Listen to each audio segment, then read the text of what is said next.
Goes for it from the ability to try to lock down a mobile carries, and guess what? It's Taliyah and Ashe again. So he's going to draft Jarvan for team comp.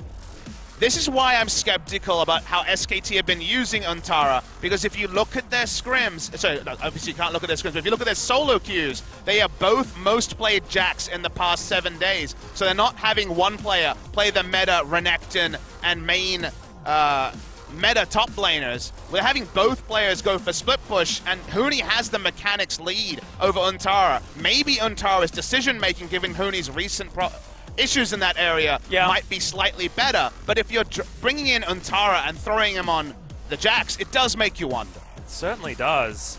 I'm looking at the side of Afrika because there are signs on their draft as well that are making you wonder at the same time, because this looks very similar to the Game 1 draft against Samsung from SKT. Not a lot of ranged wave clear. Xayah, sort of one of these champions that can't really clear away from massively high range until you get a rapid fire cannon and things like that.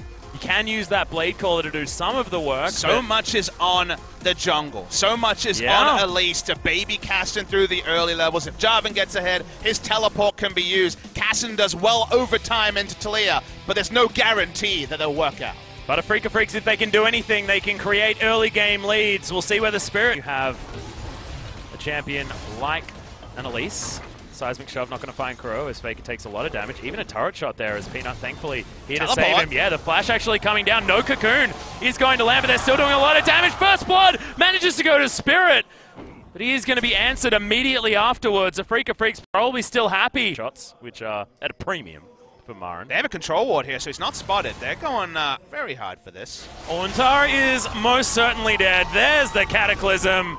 And Spirit's going to be the one to pick that one up. I believe that was a Spiderling auto attack, and that's why you don't... Win streak. Face checks Peanut. Well, Peanut face checks Kuro.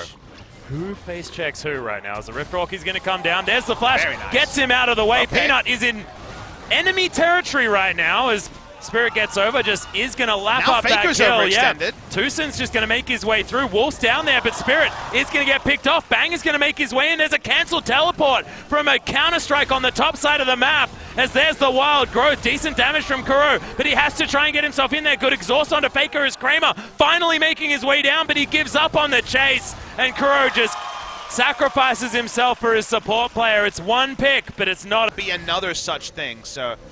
Kuro going to have his back interrupted. Yeah, or is Untara going to get baited in to being taken down? Good double stun comes in, but he can't get out of this Cataclysm as Tucson sets himself up. Oh, the wild growth comes in! Glacial Fissure's going to get a knock-up, but Kuro is going to get the kill with a Rift Walk. Faker makes his way down, but he gets Cocoon, takes a lot of damage. MaRin, double knock-up on both of the carries, and Spirit tries to get himself in there. Double kill for Kuro, and you do not want the Kassadin popping off if you're an SKT fan. The interrupt was clutch, but the turnaround was even better. Afrika were ready to fight for the Inferno, and thus they were ready to turn onto the Jax.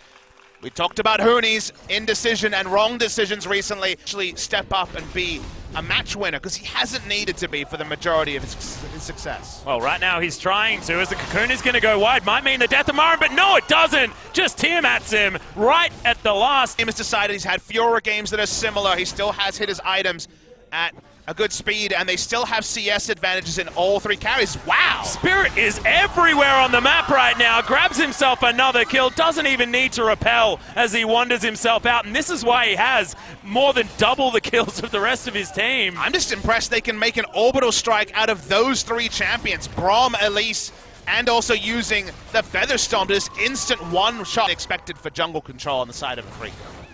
Oh yeah. Peanut's now going to be able to eat some honey fruit, as Untara is skating around towards the bottom side of the map. Bang sort of out on his own as Peanut is going to get stunned by the concussive blows. That's a jungler, and he's dead through the wild growth as well. So big cooldowns as Kramer gets bursted out by Faker. Wants to get himself out of the way, but it's a good redemption to get the health bars back for Afrika. And they could look to the Baron if they want to take the risk, but at the moment just wanting to set up for a bait. What will SKT do? They don't have vision apart from one ward that was interrupted. Gonna go for a ride. Yeah. Bang looking to try and take this one away, but Spirit is going to smite at MaRin, looking for the Cataclysm right on top of everyone as there's the double knock-up. They're looking for Untara. Does get a decent snap, but what the heck was that? So much damage coming out as now Kuro's going to jump on Wolf. Good arrow, but Kuro doesn't care. Bang now It's just so many kills in a row for this Kassadin, who's just getting Riftwalk after Riftwalk. Peanut in trouble. Yeah, that's going to be the Featherstorm, and that'll do it. And now Faker looking for the base, but they don't have a minion wave, and that's actually getting stopped by the minions further forward. Faker getting some follow-up kills here is the goal, but just can't move forward. Oh my god, Afrika Freaks playing incredibly well, and you felt it in the waters. You felt like this could be their opportunity, but they've been capitalizing with excellent play on top of a possible slumping SKT. I know you don't want to say that word, but it does feel that way with a potential 5 games in a row. It's unheard of, Papa Smithy, but this is such... It will be 13-7 if they go 2-0, and they have the win in series as well. Elder's going to be pretty free, you think, although Peanut, he's walking up. You have to remember that Samsung, another organization like that, phenomenal Unbreakable comes out of Tucson, who's been having the series of his life. Teleport in from MaRin. They're looking for the flank, and he's right on top of Bang. If he wants it, Kramer's going to get that kill. And it's like you said before, Papa Smithy, killing fields for Afrika Freaks. 4 easy ones. Faker the last man standing, but not for long. Phenomenal shove you have to throw in, but that's the ace, and that is going to be the game for the Afrika Freaks and the 2-0.